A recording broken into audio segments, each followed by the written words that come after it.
Hey everyone, so I wanted to make another video that was brief talking about crankshaft end play. I know it's a very common question on some of the forums and Facebook groups, people posting videos, gauging their clutch and that flywheel is moving in and out pretty excessively. So I've talked about it in my other videos, but I wanted to make it real brief here and concise for those that are just looking for kind of a quick answer in talking about this topic specifically. So right now I have the clutch completely engaged, and I have a dial indicator over here. You can see, hopefully it's reading about 35 thou right now. And when I wiggle this lever, clutch engagement lever, without disengaging, okay, so you can see now it's at like 42, back to 35, and then in 42. So I've got 7 thousandths of play when I am moving that clutch handle in and out, but not disengaging it. Per the manual, you should have between 5 and 10 thousandths.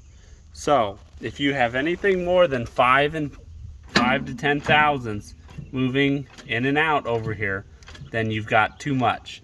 If the flywheel is tight turning or something, you may have that too tight. That's why you got to have some clearance. It can't be too tight.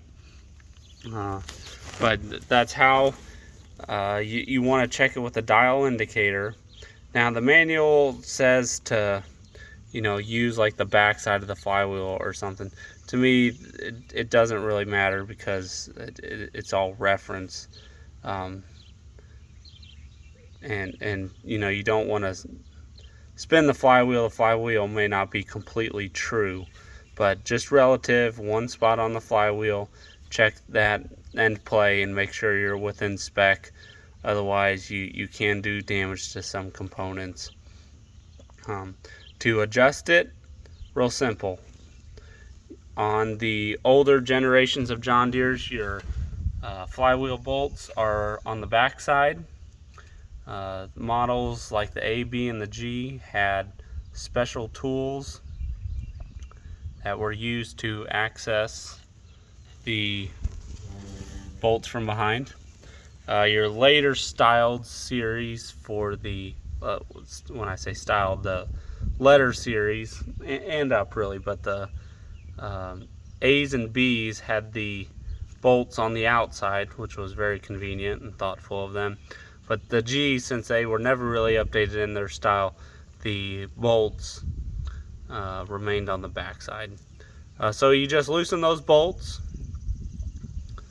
and then in order to get the right adjustment, just like I did here, you want to completely engage it, and with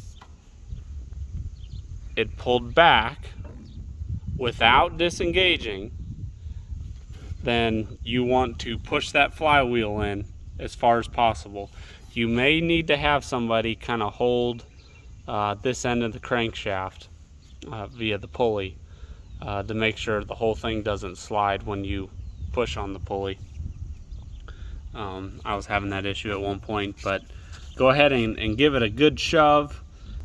You can make fine adjustments with a hammer tapping it in or out, but ultimately that's what you want to do. So once you get it positioned right, you want to tighten those nuts down. Maybe before you get it completely tight, you can check it, and once you know you're good, and tighten them down fully, and verify one more time, and you're off to the races. So hopefully this was brief enough for you guys, answer that question, and you all have a good day.